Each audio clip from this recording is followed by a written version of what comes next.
Hi guys! Welcome back to my YouTube channel. For this video, gagawa na naman tayo ng isang napakasarap na cake. Ito ay ang yema cake. So, as you can see, pwede nyo siyang gamitin pang business, home business, or pwede nyo siyang pangregalo sa mga loved ones ninyo. Sa mga mommies dyan, sundan nyo lang itong recipe. Napakadali lang po. Ituturo ko sa inyo.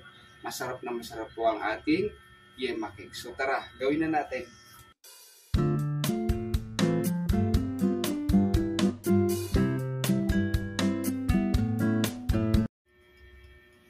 So first ating gagawin is gagawa tayo ng yema filling. So ito na ang ating mga ingredients. So mayroon ako ditong condensed milk. Any kind of condensed milk, basta condensed milk. Okay? So ilagay na natin siya dito.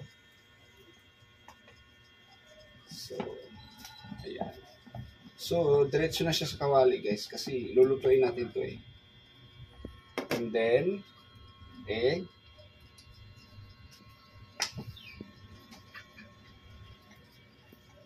And then, butter. So, ayan.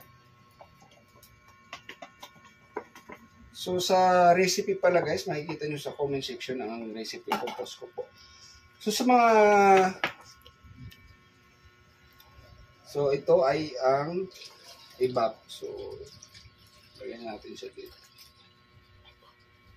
Okay? So, ang ating cornstarch, saka na lang siya kapag ka na ano na natin, kumbaga nag-corporate na lahat ng ingredients. So saka natin ilalagay ang ating cornstarch. So proceed na tayo doon sa kitchen namin. Doon natin lulutuin ang ating yema filling.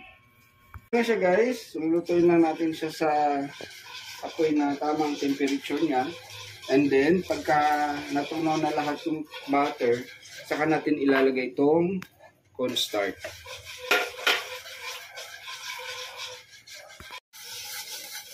So guys, ayan na siya oh. Kumukulo na and then nalagay ko na rin yung cornstarch. Medyo nag-sticky na ng konti yung ating sauce. Pero hindi pa siya talaga pwede. Kunting oras pa para lutuin pa ng konti.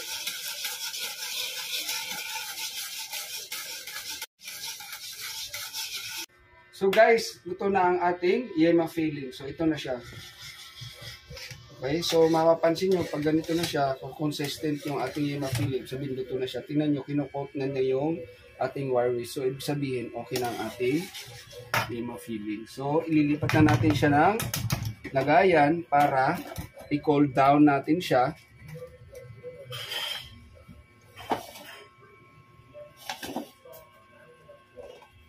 Lipat natin siya ng sa bowl. Ayan.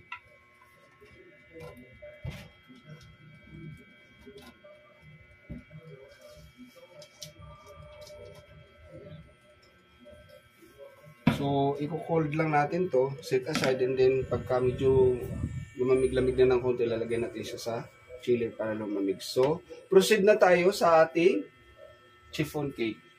So, ngayon guys, okay na ang ating yema filling. So, pinalamig natin sa chiller. Ngayon, proceed naman tayo sa chiffon cake. Yun naman ang ating gagawin para sa base ng ating yema cake.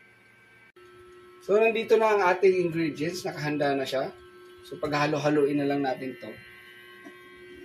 So, first is, ilagay natin yung, meron na ditong egg yolk. Nandito na siya sa bowl. Tapos, lagay natin yung flour. And then, yung water. Then, oil. And then, sugar.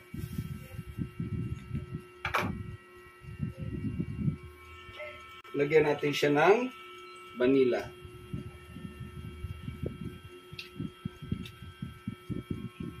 So, i-mix na lang natin siya gamit ang ating wire whisk.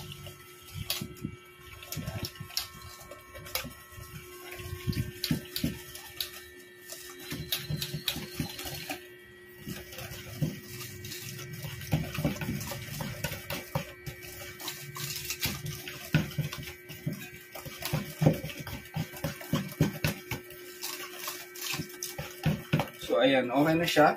So, ganito lang dapat ang consistent ng ating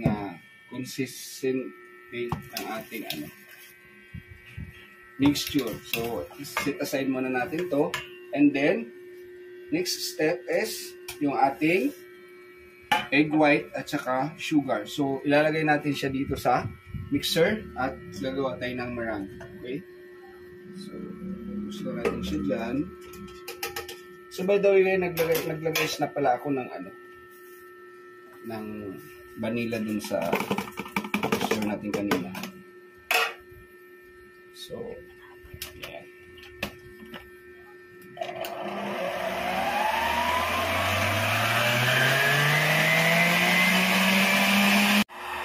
So, ito guys, okay na ang ating merengue. So, papatayin na natin siya.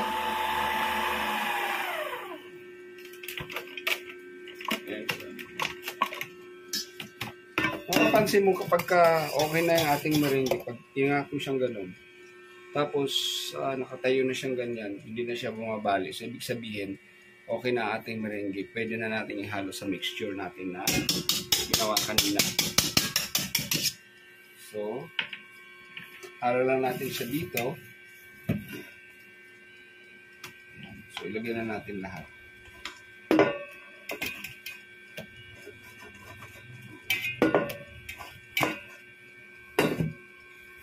So, mix lang natin yan, ganyan. Hanggang sa maghalo lahat siya.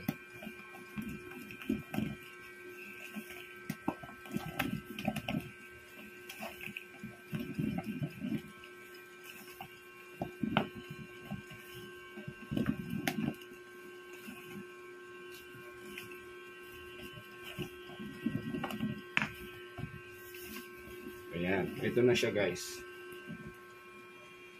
Ang ating chiffon cake. So, lalagay na natin siya sa ating baking pan. So, hindi ko na siya titimbangin guys. Tatansyahin ko na lang kasi ano naman siya, dalawa lang naman siya.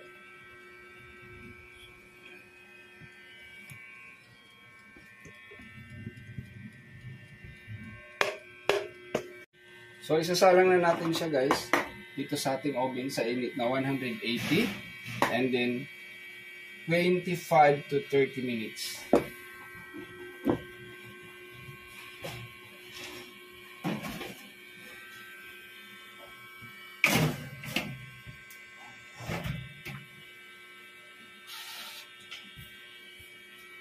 A few moments later. So, ayan guys, luto na ang ating chiffon cake. So, kukunin natin siya sa oven. Ayan siya.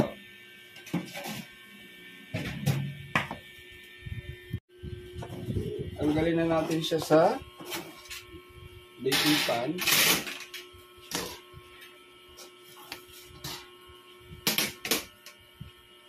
Ayan. Ayan. Lagyan natin siya dito sa cooling rack. Yan. Napakaganda ng ating chiffon cake. Sakto lang yung luto niya guys.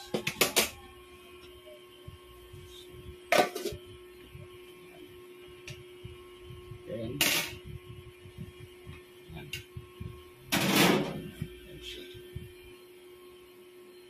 Okay. So, ang lambot niyan guys, oh. So, hintayin lang natin siyang lumamig. Pagkatapos lumamig, proceed na tayo sa paggawa ng ating yema cake.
ito na guys ang ating yema cake.